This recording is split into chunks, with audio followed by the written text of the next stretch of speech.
जय हिंद साथियों, मैं रिटायर्ड सूबेदार केपी प्रताप सिंह आज बहुत ही अच्छी बात बताने जा रहा हूँ। शायद आपको अच्छी लगेगी। दोस्तों, एक राज्य में एक राजा थे जो राज करते थे, और उन एक बार वो शिकार के लिए निकले तो उनके शिकार में जो है कि महाराज जी, दीवान जी और जो है कि हवलदार जी और सिपाही, चारों लोग निकले। चारों लोग जा रहे थे जो है कि शिकार के लिए। तो रास्ते में उनको एक हिरन दिखाई दिया, और हिरन वो जो है कि बड़ा स्पीड में था, भाग गया। तो सब लोग जो है कि आगे बढ़े, हिरन उनको नहीं मिला। आगे बढ़ते बढ़ते आज जब आगे बढ़ गए तो आगे एक बाबा जी कुटिया में जो है कि अपनी तपस्या कर रहे थे। सूरदास जी थे। तो सूरदास जी थे तो उन्होंने काफ़ी दूर थे, तो उसमें एक एक बंदा गया। पहले महाराज जी गए तो महाराज जी ने उनसे पूछा कि सूरदास जी महाराज जी, यहाँ से कोई हिरन तो नहीं निकला? उन्होंने बोला नहीं निकला, हमें तो महाराज कुछ दिखाई नहीं दिया।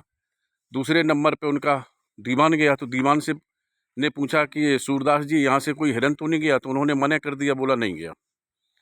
फिर उनका हवलदार गया। जब हवलदार गया तो हवलदार ने बोला कि सूरदास, यहाँ से कोई हिरन तो नहीं गया? उन्होंने बोला यहाँ से कोई नहीं गया। फिर उनका सिपाही गया, तो सिपाही ने सीधा बोला ओ सूरदास, यहाँ से कोई हिरन तो नहीं गया? तो उन्होंने बोला नहीं, यहाँ से कोई नहीं गया हिरन।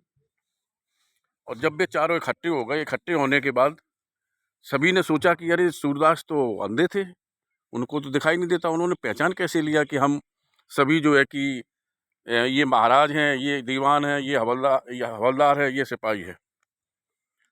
तो चलो सब उसके पास चलते हैं। सब उसके पास गए। उसके पास जाने के बाद फिर जो है कि उन्होंने पूछा कि बोला आप तो महाराज जी, आपको दिखाई नहीं देता, तो आपने ये कैसे पहचाना कि ये क्या मतलब महाराज जी हैं? बोला मैंने उनकी भाषा से पहचाना। उन्होंने बोला सूरदास जी महाराज, यहाँ से हिरन तो नहीं गया? तो मैंने कहा नहीं गया है। तो मैं समझ गया कोई बड़े आदमी है, ये महाराज ही होंगे। और जब दीवान जी गए, उन्होंने महाराज हटा दिया। बोला सूरदास जी, यहाँ से हिरन तो नहीं गया? मैं समझ गया कि ये दीवान होंगे। और जब हवलदार जी गए तो उन्होंने अपनी भाषा का प्रयोग किया। सूरदास जी, यहाँ से वो तो हिरन तो नहीं गए, मना कर दिया। फिर जब सिपाही गया तो सिपाही तो अपनी सीधी सीधी भाषा पे आ गया, अबे सूरदास, यहाँ से हिरन तो नहीं गया। मैं समझ गया ये सिपाही है। तो दोस्तों, मेरा कहने का मतलब ये है कि आदमी बोली से पहचाना जाता है, भाषा से, ना कि जो है कि धन दौलत पैसों से। तो आप लोग से निवेदन है कि आप भाषा का सही प्रयोग करें, प्रेम से रहें। धन्यवाद।